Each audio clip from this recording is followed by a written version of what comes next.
کلوف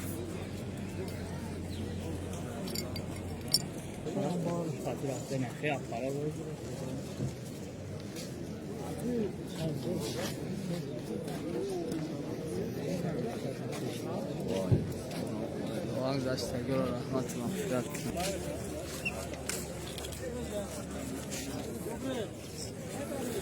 کلوب همدردی کل مردم تاجیکستان قبول فرمود.